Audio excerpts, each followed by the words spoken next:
Actitud Saludable es el podcast de Hospital Galenia.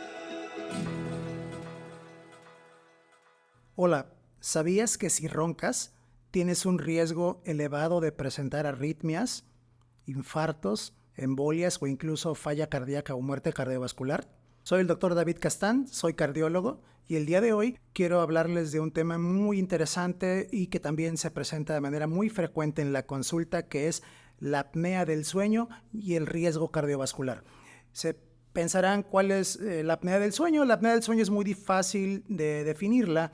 Es cuando uno deja de respirar mientras está dormido, lo que comúnmente la gente denomina roncar, ronquera, ronquidos y todo lo demás. Esta alteración se puede presentar hasta en 1,000 millones de personas a nivel mundial. Esa es la incidencia calculada. Entonces imagínense la cantidad de personas que tienen este problema y el riesgo que implica ello. Existen dos tipos de trastornos de la respiración principales, que es el central y el obstructivo. El central significa que la persona deja de respirar porque tiene un problema que el cerebro no manda las señales correctas. Y en el obstructivo, que es el más frecuente, es el que se encuentra relacionado con problemas con obesidad de diferentes grados, incluyendo la más grave, la obesidad mórbida, el antecedente de tabaquismo, enfermedades como diabetes, hipertensión, ¿verdad? Enfisema pulmonar. Y podemos definirlo no solamente con el ronquido, que es uno de los síntomas principales y el que menos investiga en los pacientes. Cuando el paciente llega a consulta y yo veo que es un paciente joven, diagnosticado con hipertensión y al cual ya le han dado diferentes tratamientos y no se logra controlar, la primera pregunta que se viene a la mente siempre es, y ni siquiera se le pregunta al paciente, porque hoy el paciente no se escucha roncar, le preguntas a su acompañante, señora, señor, su esposo, su esposa ronca y dice, uy doctor, ronca como camión. Esa es una de las primeras respuestas que hay. Entonces, ahora me volteo al paciente y le digo, oiga, anda cansado durante el día, se siente sin energía, se queda dormido a cada rato, siente que no descansó, se despierta en las noches a hacer pipí 2, 3 veces. Y es cuando el paciente empieza a decir, doctor, ando todo el día con dolor de cabeza, me siento cansado durante todo el día. Y efectivamente me paro 3, 4 veces. Y son habitualmente, por ejemplo, hombres jóvenes que no tienen un problema de próstata, como para decir, bueno, es que tiene 80 años y un problema de próstata y pues por eso se levanta a orinar. No, son gente joven. Entonces, con esta información empieza uno a tener o a hacer la sospecha de síndrome de apnea obstructiva del sueño. Es una patología que es atendida de manera habitual por el servicio de neumología, pero el servicio de neumo y cardio van de la mano porque yo puedo tratar al paciente con cada vez fármacos más potentes para la presión arterial, pero si no corregimos la causa, que es que la persona deja de respirar, entonces se perpetúa el mecanismo. ¿Y qué tiene de importancia que deje de respirar? Siempre les hago la comparación, digo, para poder entender qué es lo que pasa cuando dejamos de respirar o que nos ahogamos, y que ese es otro de los síntomas. Dice, doctor, está durmiendo, hace un ronquido profundo, deja de respirar y después despierta. Es el cerebro diciendo, hey, despiértate porque nos estamos ahogando. Entonces, en esos puntos hay una disminución de los niveles de oxígeno en sangre. Hay diferentes conceptos, uno se llama hipoxia y otro se llama hipoxemia, que tienen que ver con la disposición del oxígeno para los tejidos o de la adquisición del oxígeno para los tejidos en la sangre arterial. El punto es que la disminución de los niveles de oxígeno generan mecanismos de defensa. Les voy a poner un ejemplo así.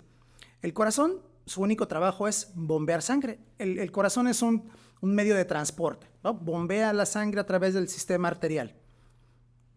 Y en la sangre es donde va el oxígeno. Si yo tengo que dar 60 latidos para mantener la cantidad de oxígeno necesaria para el cuerpo, para que el cuerpo funcione, pero estos niveles de oxígeno se ven disminuidos, uno de los principales mecanismos de compensación es el incremento de la frecuencia cardíaca. Entonces, eso lo observamos en los estudios de polisomnografía, en el Holter de 24 horas, en el mapa de 24 horas, donde vemos cómo en las noches el paciente tiene taquicardia. Y dice, oye, ¿por qué tuvo una taquicardia a las 3 de la mañana? Le pregunta, ¿se despertó a las 3 de la mañana? No, doctor, estaba bien dormido. Entonces, era el corazón diciendo, hey, muévete. Es decir, como hay menos oxígeno, lato más veces para poder mantener la misma tasa de flujo de entrega de oxígeno para ese cuerpo. Estos mecanismos de la disminución de los niveles de oxígeno van a generar que los vasos, las arterias, se empiecen a endurecer.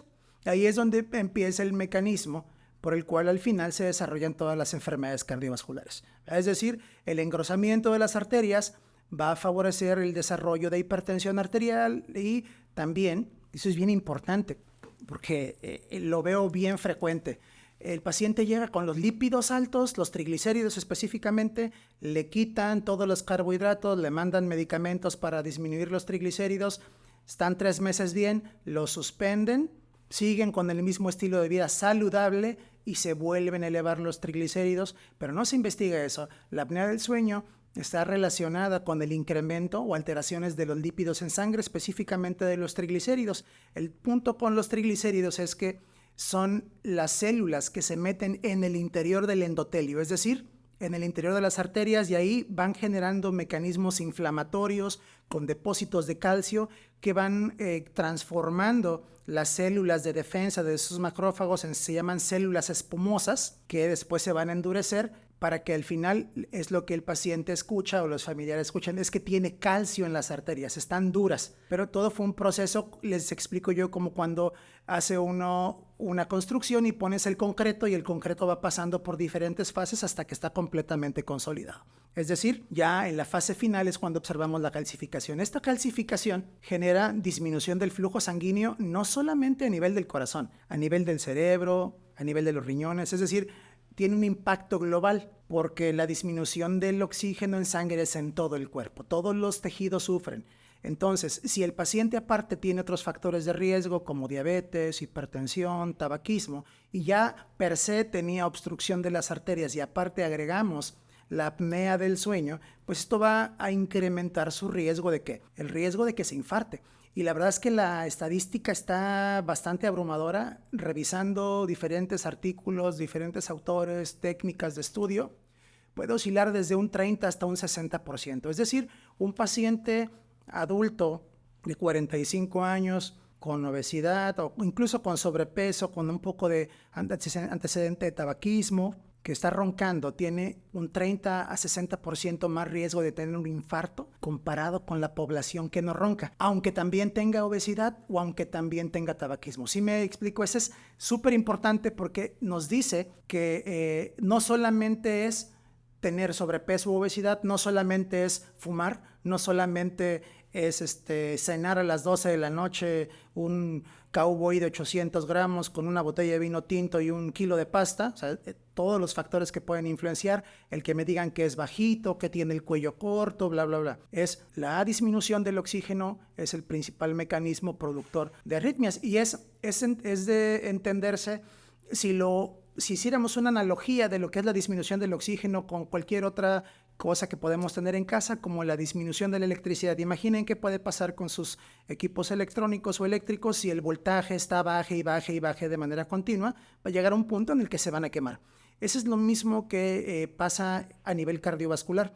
Esos cambios de oxígeno y ese estado proinflamatorio también se transforma en un estado protrombótico, de modo que los pacientes también tienen mayor riesgo de desarrollar trombos, no solamente que se me vayan tapando las arterias, como lo había explicado, sino también aparte se formen trombos, que es una mezcla de plaquetas, son plaquetas unidas con un montón de otras células que van y se van al cerebro y producen un infarto cerebral, que se van a la punta de mi dedo y producen un infarto arterial periférico y que van disminuyendo el flujo sanguíneo en los riñones y el flujo sanguíneo a nivel cerebral y que después lo vamos a ver como deterioro cognitivo, es decir, disminución de la capacidad de retención, es decir, va perdiendo la memoria, el paciente se le olvidan las cosas. Es muy amplia la gama de padecimientos que podemos encontrar asociados a algo tan sencillo como preguntarle, ¿le han dicho que ronca? Y esa es una de las primeras preguntas que le hace uno a los pacientes. Ahora, ¿cuál es el punto de saber todo esto? Es decir, ya identifiqué que efectivamente me estoy despertando todo cansado, que me paro 2, 3 veces a orinar. Ya me dijo la persona que duerme conmigo en casa que ronco, ¿qué es lo que tengo que hacer? El tratamiento principal para esto es una maquinita que se llama CPAP, que básicamente significa presión de aire continua de manera positiva, es decir, es una maquinita que está empujando aire para mantener abierta la vía aérea. Siempre les muestro esquemas a los pacientes de cómo se comporta. De manera habitual, lo que sucede es que el paladar, es decir, lo que llama la gente la papada, ¿no?, y la lengua, se protruyen y bloquean la vía aérea, y lo que hace este aparatito es mantener el tubo abierto empujando una columna de aire, sobre todo cuando detecta que no hay el gatillado o la respiración de manera espontánea. Esto puede reducir el índice de hipopneas o apneas. Hipopnea significa dejo de respirar poquito o ausencia total de respiración, por darle una explicación. Pero nuevamente aquí estamos tratando la consecuencia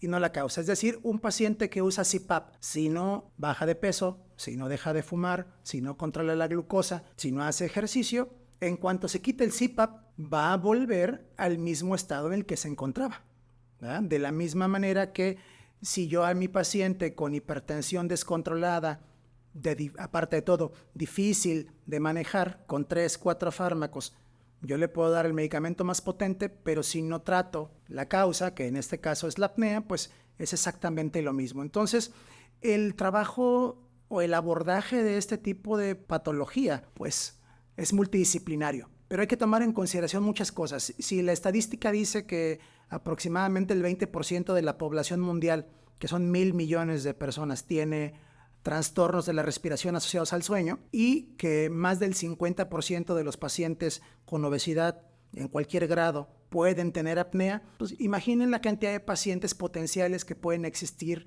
o de personas afectadas que pueden existir, por ejemplo, en nuestro país, ¿no? Con casi 150 millones de habitantes y con más del 50% con sobrepeso u obesidad, pues significa que por lo menos, y la mitad de eso serían más de 30 millones de personas con sospecha. Probablemente todos conocemos a alguien que ronca y jamás hemos pensado que se trate de una enfermedad o una patología que requiera de la atención médica, ¿no? Lo despiertan, lo ponen de lado y hacen un montón de otras cosas que no tienen absolutamente nada que ver. Es importante que no se tome literal los síntomas, es decir, no pensar que se tiene o se está facultado para hacer esos diagnósticos, porque hay otros diagnósticos diferenciales. Durante la consulta cardiológica y neumológica también se explora la parte de la vía respiratoria alta, porque hay pacientes que tienen, aparte de todo, de que fuman, de que son hipertensos, de que tienen obesidad, de que no hacen ejercicio, tienen el tabique desviado porque jugaban algún deporte de contacto de jóvenes y entonces tienen toda la nariz chueca, o porque sufren de infecciones frecuentes de la garganta, o porque tienen problemas de alergias y tienen toda la mucosa de la nariz, de la boca y la garganta inflamadas, ¿no? Entonces, tienen que ser abordados de manera multidisciplinaria para que podamos darle un tratamiento específico. Yo siempre les digo a mis pacientes cuando me hacen esta pregunta: ¿cuánto tiempo voy a tomar la pastilla de la presión? Y de manera habitual en pacientes jóvenes la respuesta es el tiempo que usted quiera. ¿Y qué significa el tiempo que usted quiera? Pues si no baja de peso, si sigue fumando, si sigue bebiendo, si no se sale a caminar, pues entonces cada vez va a irse endureciendo más su sistema arterial, su sistema cardiovascular, y la hipertensión cada vez va a ser más difícil. Y como siempre se los digo, siempre va a haber más pastillas. Si hay algo que siempre va a haber en una consulta es la posibilidad de que salga cada vez con un medicamento diferente. Entonces, en adultos jóvenes es altamente factible poder eliminar los fármacos para la hipertensión, para el ácido úrico, para los triglicéridos, para el colesterol, e incluso quitarse la maquinita. Pero eso está soportado. La base de esta pirámide son los cambios en el estilo de vida.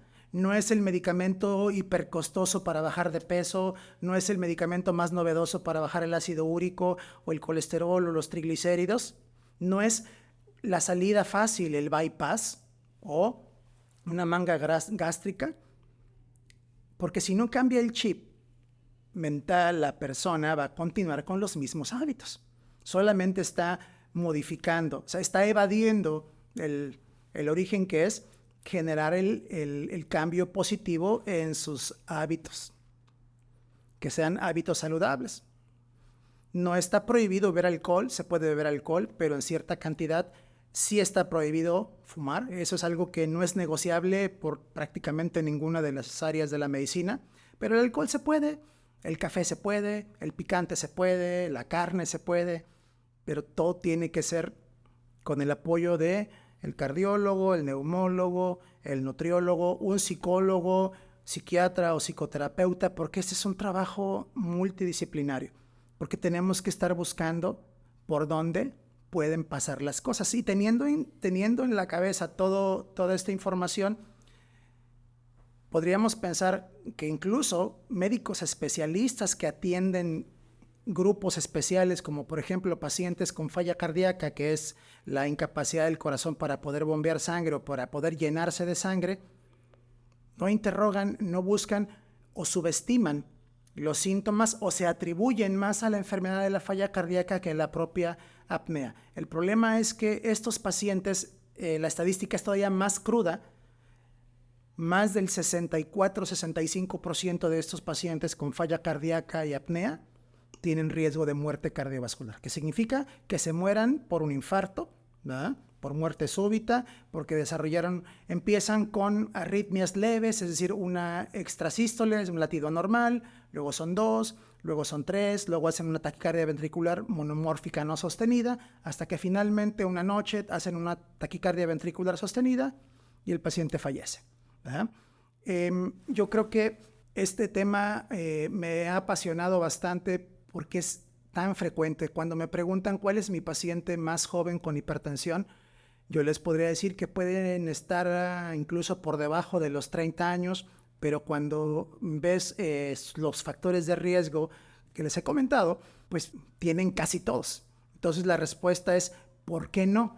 Porque pues para alguien, imagínense como padres que lleves a tu hijo de 25 años porque tiene la presión alta y le vamos a dar pastillas para la presión. Lo primero dice, oye, pues está mal el doctor porque mi hijo está bien joven, ¿por qué va a tener pastillas para la presión? Ni que fuera abuelito, ¿no? Ni que fuera un adulto mayor. Y empiezas a escarbar y empiezas a entregarle, a decirle, mira, aquí está el nivel de colesterol, aquí está el nivel de triglicéridos, aquí está el ácido úrico, aquí está el mapa de la presión arterial, aquí está el Holter, aquí está la polisomnografía. ¿Qué más necesita para convencerse de que esto está sucediendo? O sea, no de que es posible, sino de que está sucediendo, pero la parte más fácil es la más difícil. Es decir, los cambios en el estilo de vida son la parte más difícil. La parte más fácil es comprar un medicamento en la farmacia y tomarme una pastilla. Y responsabilizar al equipo de salud por lo que me pase o no me pase, o mi mejoría o mi deterioro en mi salud, sin comprometerme. Por eso las nuevas guías, no importa si son europeas, americanas, hablan de 2 palabras y siempre lo repito en cada una de las pláticas o de las grabaciones que hemos hecho, es empowerment and encouragement. Dicen, empodéralo, que el paciente tome las riendas de su padecimiento. Todos los demás somos parte de su equipo y lo vamos acompañando, pero el que va llevando la pauta o la tutela del control de sus factores es el paciente. Pues yo creo que el día de hoy es suficiente para platicar acerca de este tema tan interesante. Probablemente haya una serie después para especificar más algunos detalles de este padecimiento. Yo los invito a que si tienen algún familiar que ronca o ustedes roncan, acudan a una consulta de revisión cardiovascular. A lo mejor se pueden llevar sorpresas, pero también pueden disminuir su riesgo cardiovascular, su riesgo de tener arritmias, embolias, infartos o incluso la muerte. Les agradezco su atención. Soy el doctor David Castán, cardiólogo, especialista en falla cardíaca. Muchísimas gracias. Actitud Saludable es el podcast de Hospital Galenia.